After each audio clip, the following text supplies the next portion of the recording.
Well, today's it's a really good day for us in our program, and it's a culmination of a lot of work, and the recruiting process is a fun process, and certainly feel better having been able to recruit this class for a full year, and you truly get to know them, and I think one of the common threads amongst the whole group, as varied as their backgrounds are and positions and where they come from, is really am confident that each individual is a great fit for Wisconsin. And that's fun to see. And I think that they picked Wisconsin for a number of reasons. And I think they saw Wisconsin for what we want them to see. And it's been a chance to be a part of a great program. And football is certainly a big component, but value and want to get an education and earn a meaningful degree from here, and get to do it in a great city and in a great state. I think that this group is a great fit, and time will tell, and they'll get their opportunity to leave their mark. Certainly as a class and individuals, but it's an exciting day for us, and love the group that we added, and I think we were able to. It was a big class. We were able to add a number of different positions. Really, every position we were able to cover, and certainly a lot of them more than one. And yet, I think the thing that gets lost in today, there's so much focus on maybe where you're ranked or what's this going to do for your program. The thing that gets lost, and I think that we try to make sure we celebrate with these young men and their families. This is a big day for these kids, and it was fun talking to them today. And really, the day's building up. It's not every kid has the opportunity to play in college and to be able to earn a scholarship and to play in the Big Ten and to do it here at Wisconsin. It's an exciting day for these kids, and had a really neat email sent by one of the parents, and you got a sense of what this day means for them, and how grateful they are of the opportunity, and how confident they are of this being the right fit, and that it was good. It was good to read, and it was good to kind of put the focus back onto what it should be, and that's a big day for these kids, and yet we're excited certainly as a program. You mentioned the number of positions you addressed, and I think Durante Jones was talking earlier during the presentation about getting back out to the east a little bit, and he said you made that a priority. Why is that, and what kind of success do you think you can have long-term back out east?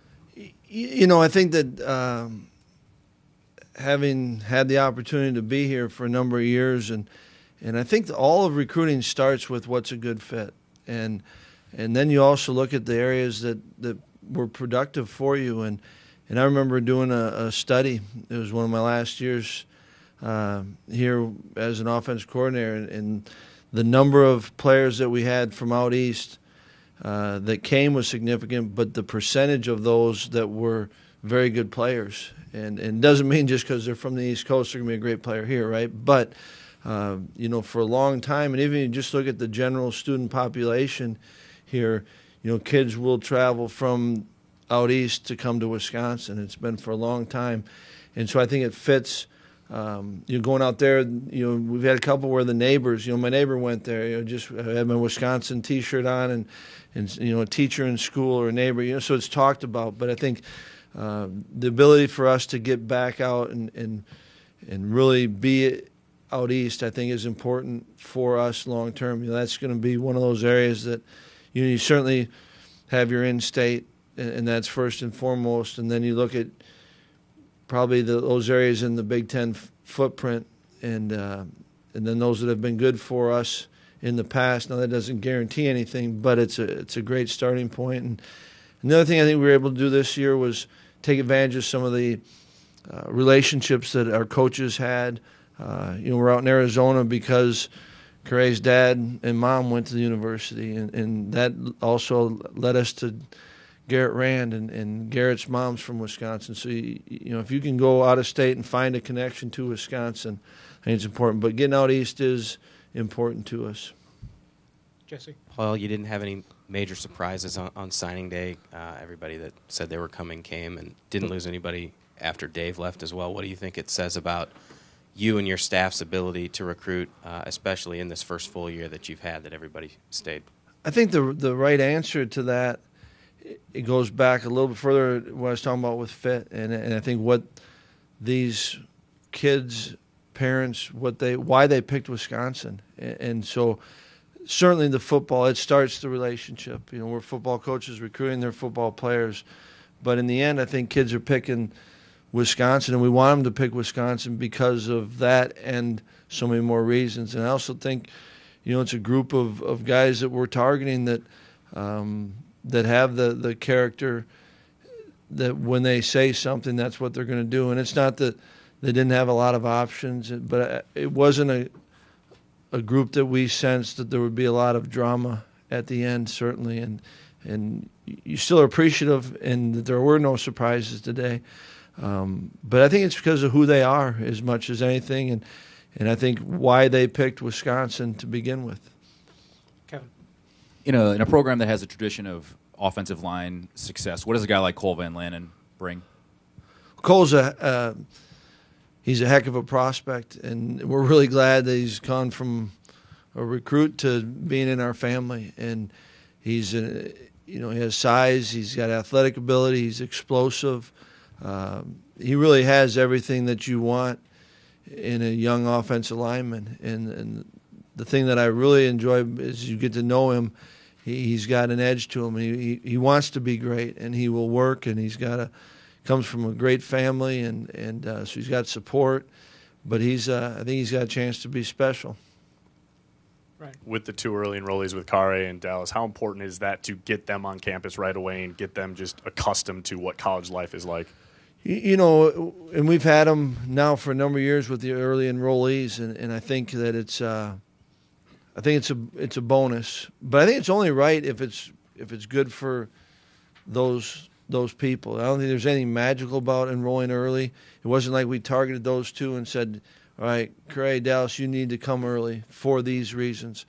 But it fit for them. It was the best choice for them, and we're glad to have them. And and the thing I think with both those two, and you'll see those who haven't, you get a chance to meet them and talk to them.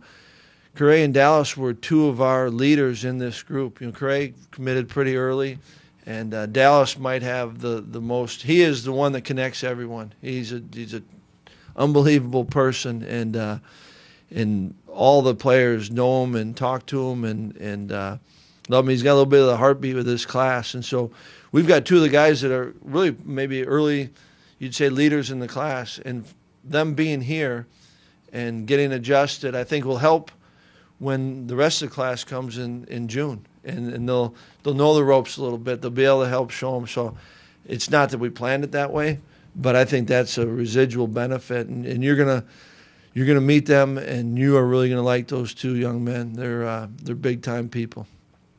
Jason? Paul, you were able to get a commitment from Sam Brodner pretty late in the process after he had another commit or decommit a few months ago at the same position. Are you comfortable with the future at the running back position right now once Corey and Dare leave? Yeah, and I think you're always, that's one of the things I think we've done. I can say this because I've been here for a while. We've done well is getting players that want to be here and developing them. And Sam was a guy that we had in camp, and like we were talking about whether we take him as a linebacker or we take him as a running back.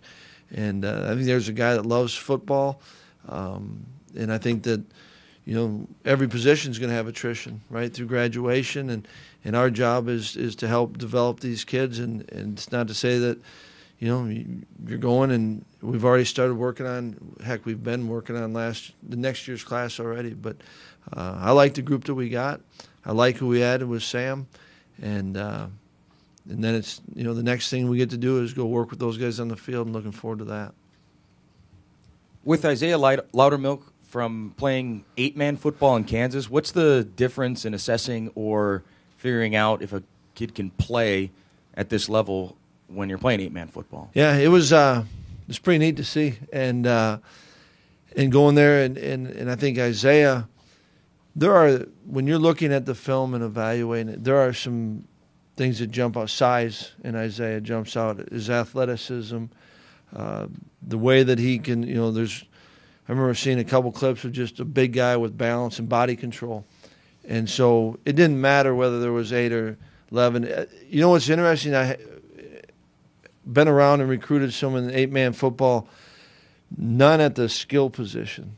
And I think maybe that's where it might be a little bit different. But as far as linemen, I think that there's more than enough where you get an accurate evaluation. And then as you get to know him and you see, I think he's a young, exciting prospect. He's a puppy, and he's just going to grow. And their weight room, it was neat. The coach is a great guy, and they're doing a heck of a job in their program. And they were kind of embarrassed. I said, let's go see the weight room. And it truly was the closet off of the gym. But they had it all in there, and the kids used it. And so they were proud of that. And yet I think that once Isaiah gets here and stops playing other sports, he's a guy that's just going to continue to get better and better and improve. And he's a fun kid to be around. And I think that the 8-man wasn't a detriment. It really didn't challenge you in the evaluation process part of it.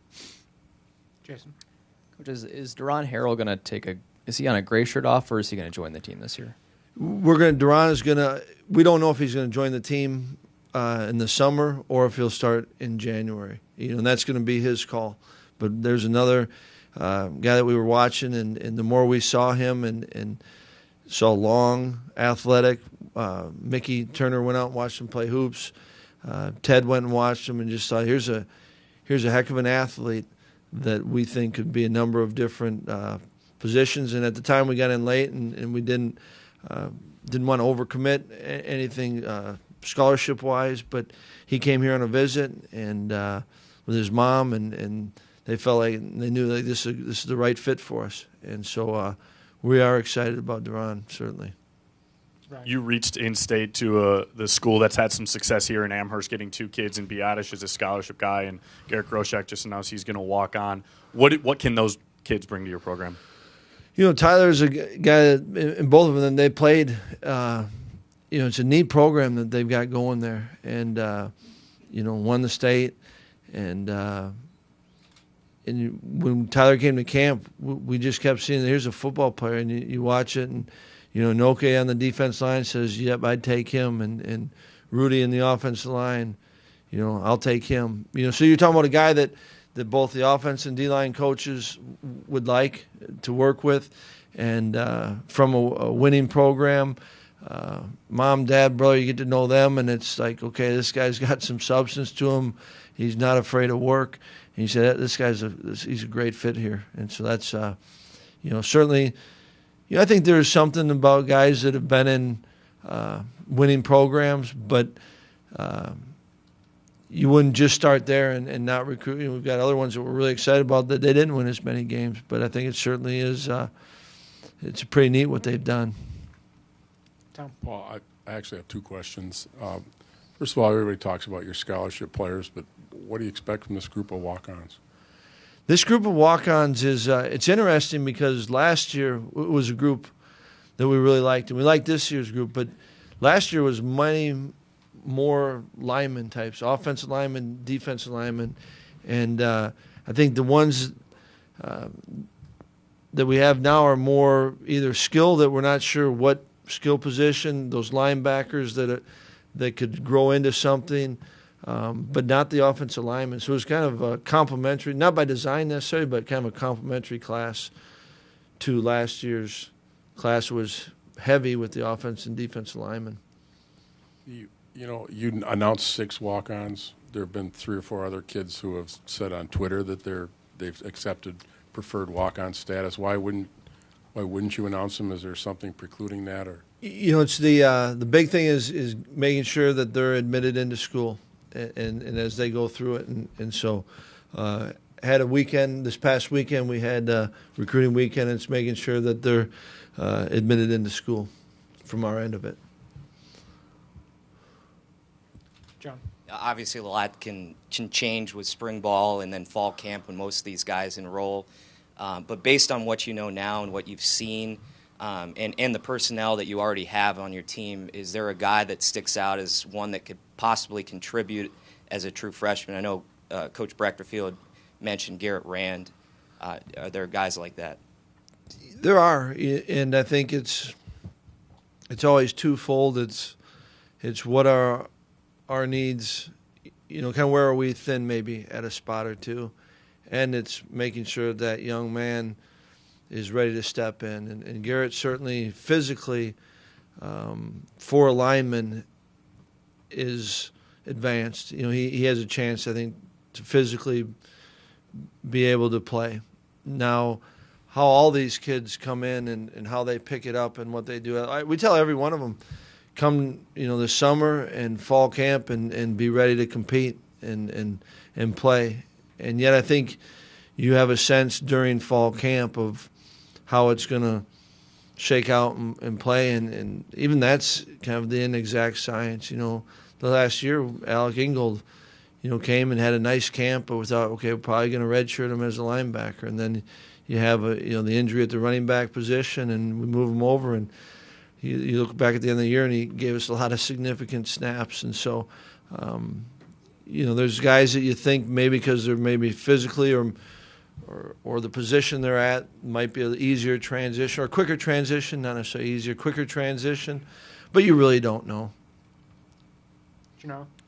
Paul, now that you've been through one full year here, wondering how much recruiting has changed since your last full cycle here, but 4 seasons ago now, and sort of the impact that Sir Urban has had in Ohio State, and then what Jim Harbaugh and the approach he's taken in Michigan, what kind of impact that's. Yeah, I think each year maybe if you look back at it, there's recruiting maybe evolves or changes a little bit, but I think you really don't get concerned or focused on what other people are doing. You go out and you identify prospects, and then you find which ones you think are good fit for our program. And whether they're highly recruited, we don't mind recruiting against anyone. And whether they're not highly recruited and no one's on them, we don't mind that. I think that it's and that way I'd say that nothing. I haven't changed that way, and felt that that's a way that this program is actually. It's done a great job, identifying young men that can develop and become great players, and so I think that you're always going to go up against and compete. All these kids have choices, and yet I think in the end, it's when you ask every one of the kids, and you do that every year, and what made you to pick coming to Wisconsin, it felt right, and so. It all comes down to a feeling they have, and it's identifying the right kids and letting them know of your interest, and then getting guys that want to be a part of something. And I think that there's a draw to Wisconsin that, kids pick it because certainly the football starts it probably, but it's the academics, and they believe in what we believe in. That's the strength of the team, and they want to be a part of this team. And so I don't know if, I think maybe what's changed is, I don't know if what's changed is more people are understanding and hearing more because of social media of all the things that go on with recruiting. But, there's been recruiting battles for a long time, and a lot of people do a lot of different things in recruiting. I think you're just hearing more about it. And maybe because of social media, it's becoming a little bit more sensationalized or, And yet I think that, there's some pretty cool ways that kids announce what they're doing. I kind of like that part of it, but I don't even know what the heck you asked. I don't know how I got on all this. I feel like Bo. Jeff. My bad. Well, you alluded to depth questions when you talked about Alec having to switch over. Right. Unless something changes, you've got 3 scholarship quarterbacks you'll be going into. Is that enough of a number, or is there a chance of adding to that number? If they're the right ones, it's the right number. I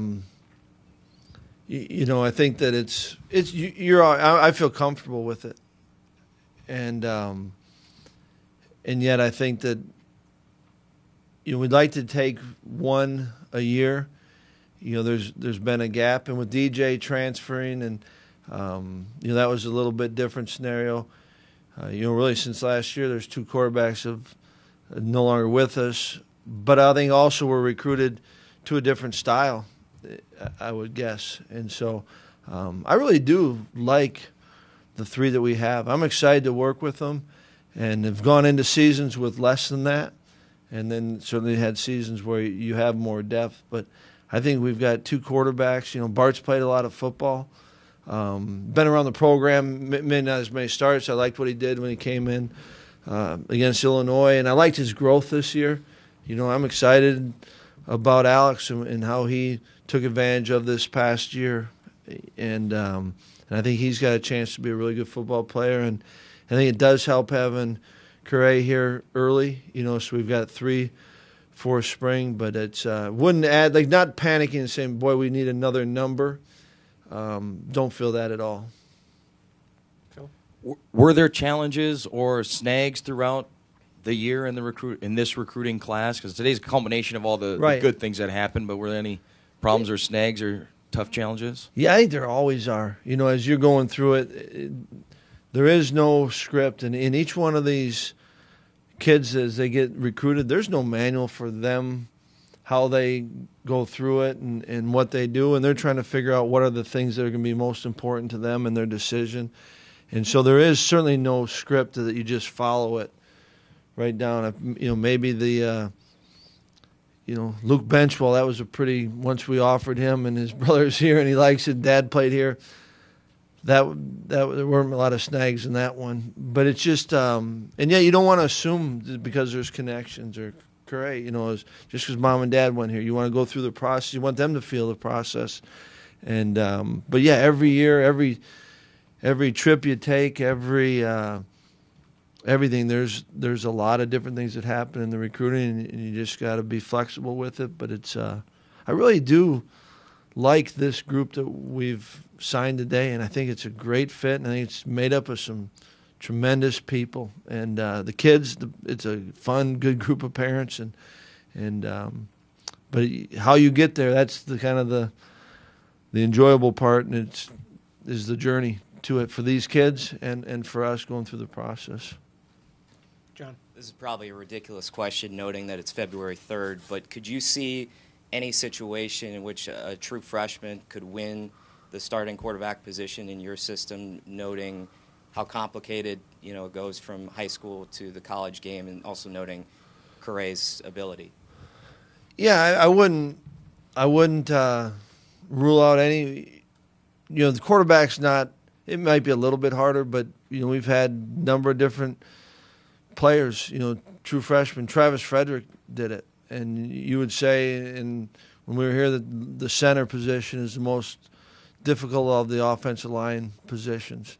And that's why all of them, Curray's no different than everyone else. You come in and be ready to compete, but I think that that also goes to, is he going to be better than Bart and Alex? And you don't know. And that's why you want them to think that way, and you want to coach them that way. And I think all the competition, especially at the quarterback positions, with yourself. It's challenge yourself and working to become the best you can be. And at the end, we're going to play 1, 2, 3 of them. But last thing to worry about is who's starting against LSU, and certainly for Curray, we haven't even been on the field yet with him with the ball in his hand, and so. But I wouldn't say no to anybody, and nothing's impossible and all that. But I think you're asking a lot of someone to do that. Tom? What role did Justin Wilcox play in Garrett Rand's signing, coming in at the 11th hour as he did? Well, apparently he didn't screw it up, because he went out there and went. And he'd known Garrett and certainly Joe and Rudolph and Inoke were really involved in recruiting Garrett. But I think it was, one of the things that Garrett was that was real for him in the process was understanding what defense we're going to use. And when there is a change, they want to know how is that going to affect them? And really, that was one thing that there weren't a lot of. I didn't have, Garrett talked a little bit about it, but other than that, there wasn't a lot of questions about who's going to be the defensive coordinator. We had told him early, and this is what I was looking to do, and kind of stay within the 3-4. So once they understood that, but I think it's a group that picked Wisconsin for a ton of reasons, but I think Justin went in, and I think it just probably more than anything reassured him what we were telling him was accurate.